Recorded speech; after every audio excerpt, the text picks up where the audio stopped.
আপনাদের সবাইকে স্বাগত জানাই ছোট্ট একটা ফুটবল ভিডিওতে। এই ভিডিওতে থাকছে ভারতীয় ফুটবল, কলকাতা ফুটবল এবং ইস্টবেঙ্গল মোহনবাগানের সমস্ত আপডেট, ট্রান্সফার মার্কেট নিয়ে বিভিন্ন রিউমার থেকে শুরু করে ইস্টবেঙ্গলের বা মোহনবাগানের কোচ সংক্রান্ত তথ্য এবং নতুন প্লেয়ার সাইনিং থেকে শুরু করে কি হতে চলেছে দল গঠনের কাজ, সমস্ত কিছু থাকছে এই ভিডিওতে। তাই যারা যারা ভিডিওটা দেখছেন তারা স্কিপ না করে ভিডিওটি পুরো দেখতে থাকুন, অবশ্যই আপনাদের ভালো লাগবে। এছাড়াও ডুরান্ড কাপ এবং সিএফএল নিয়ে আপডেট আছে, কবে কোন ডেট থেকে চালু হচ্ছে সেই সব নিয়েও কথা বলবো। তো সুতরাং খুব ইনফরমেটিভ ভিডিও হতে চলেছে এই ভিডিওটা, তো একেবারে স্কিপ না করে পুরোটা দেখতে থাকুন। এবং যারা চ্যানেলে প্রথম তারা অবশ্যই সাবস্ক্রাইব করে দেবেন চ্যানেলটা পরবর্তী ভিডিও পাওয়ার জন্য। তো প্রথমে চলুন শুরু করা যাক। পয়েন্ট নাম্বার 1, ডুরান্ড কাপের ফিক্সচার আমরা সবাই জানি 25 জুলাই থেকে ডুরান্ড কাপ চালু হতে চলেছে।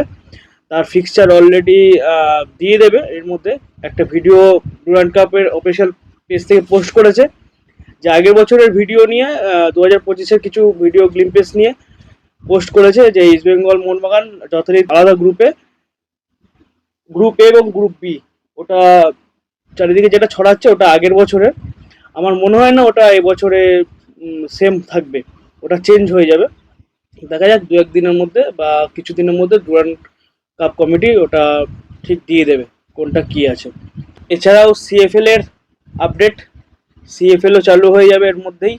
সিএফএল এর দুটো গ্রুপ অলরেডি দিয়ে দিয়েছে, দুটো ভাগ, গ্রুপ এ গ্রুপ বি।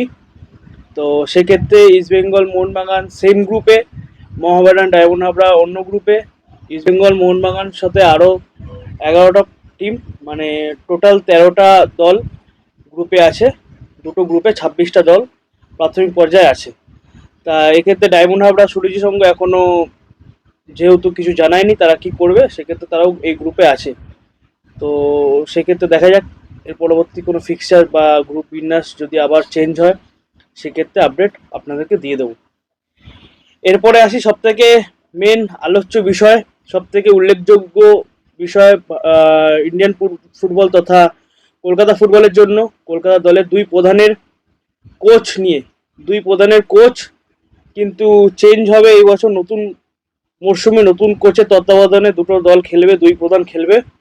মোহনবাগানের সম্ভাব্য কোচ হতে চলেছে প্রাক্তন পাঞ্জাব এফসির কোচ ডেম্পেরিস, পিয়াঙ্গাটেস ডেম্পেরিস। কিন্তু সম্ভাব্য মানে 1-2 দিনের মধ্যেই হয়তো ফাইনালাইজড হয়ে যাবে, তার সাথে চুক্তি হয়ে গেছে প্রায়, ডিল ডান যাকে বলা যায়। সেক্ষেত্রে মোহনবাগানের কোচ হতে চলেছে ডেম্পেরিস এবং আমাদের কোচ ইস্টবেঙ্গলের কোচ হতে চলেছে অ্যান্টিলো লোপেজ হাবাস।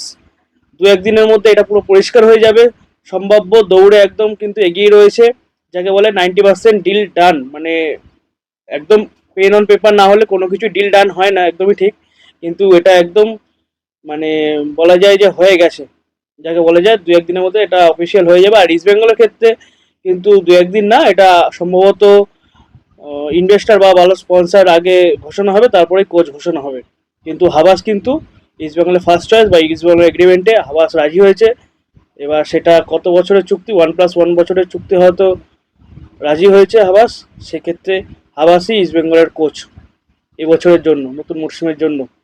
তো আমার ব্যক্তিগত মত, খুব সুন্দর মুভ ইস্টবেঙ্গলের কোচ নিয়ে।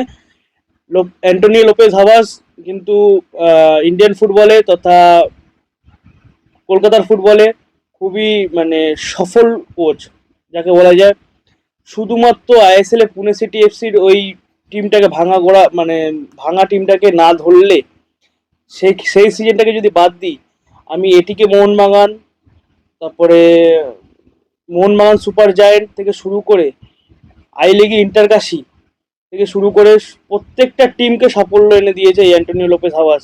সে লিগ সিল থেকে শুরু করে লিগ কাপ, যাই হোক এই কোচটার পেছনে কিন্তু মানে সাফল্য আছে। এই কোচ কিন্তু দলকে সাফল্য দিতে পারে। সেক্ষেত্রে দুর্দান্ত মুভ, যত এগিয়ে যায় বলুক, বুড়ো হয়ে গেছে, ব্যাক মাইন্ডেড বা আর চলে না পুরোনো দিনের স্ট্র্যাটেজি বা ডিফেন্সিভ কোচ, আমার মতে বলে এখনও হাবাস ব্যক্তিগতভাবে আমি খুব পছন্দ।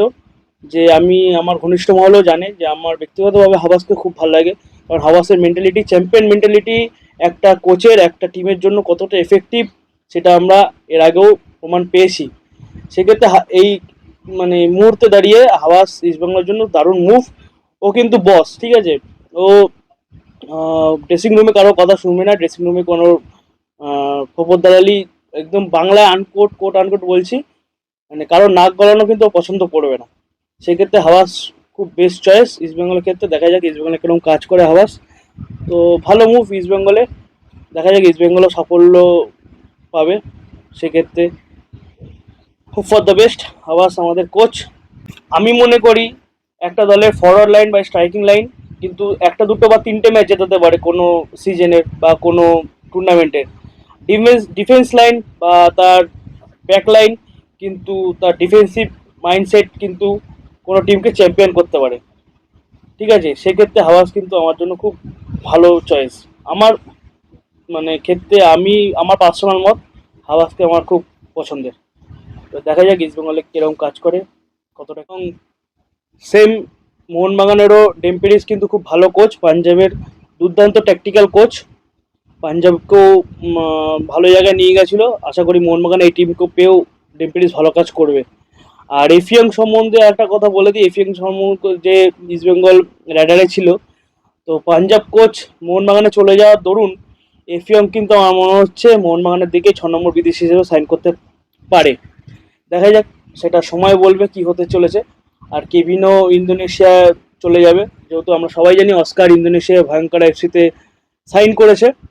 ওখানকার টিম 5 নম্বরে থাকা টিম, একটা এখন হয়তো চ্যাম্পিয়নশিপ ফাইট করবে আগামী মরশুমে অস্কারকে নিয়ে। অস্কারকে বেস্ট উইশেস আমার তরফ থেকে বা আমাদের তরফ থেকে থাকলো। এরপরে আসি বিভিন্ন রিউমার।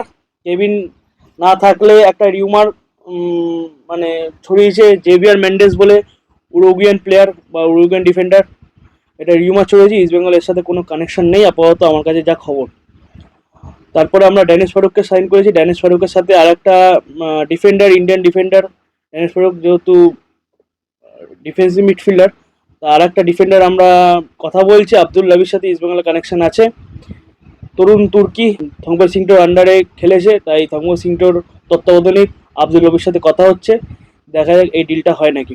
এছাড়াও প্রফসুকন গিলের সাথে সাথে আর একটা গোলকিপার নোরা ফান্ডারের সাথে কথা বলছে ইস্টবেঙ্গল। এটাও একটা র্যাডারে আছে, কানেকশানের মধ্যে আছে। দেখা যাক এই নোরা ফান্ডারেন্সের কথাটা কতটা অবধি যায় বা এই ডিলটা কতটা কি দাঁড়ায়। তো এই সব নিয়ে থাকলো আজকের ভিডিও। তো আপনাদের কেমন লাগলো জানাবেন, লাইক কমেন্ট করবেন কোন পার্টটা সব থেকে ভালো লেগেছে, এবং ইস্টবেঙ্গল বা মোহনবাগানের নতুন কোচ অন্তর্ভুক্তি নিয়ে আপনাদের মতামত জানাবেন। কি হতে চলেছে দল গঠন নিয়ে বা আপনাদের কি ভাবছেন, কবে ফাইনাল ডেট দেখে আপনাদের কি মতামত, ডুরান্ড কাপে গ্রুপ দেখে বা আপাতত আমি এখনও বলছি ওইটা এখনও টেম্পোরারি, আগের বছরের মতনই এবছর সেম গ্রুপ হতে পারে না। তা ডুরান্ড কাপে গ্রুপ নিয়ে বা সিএফএল এর গ্রুপ বিন্যাস নিয়ে আপনাদের কি মতামত কমেন্ট বক্সে জানান।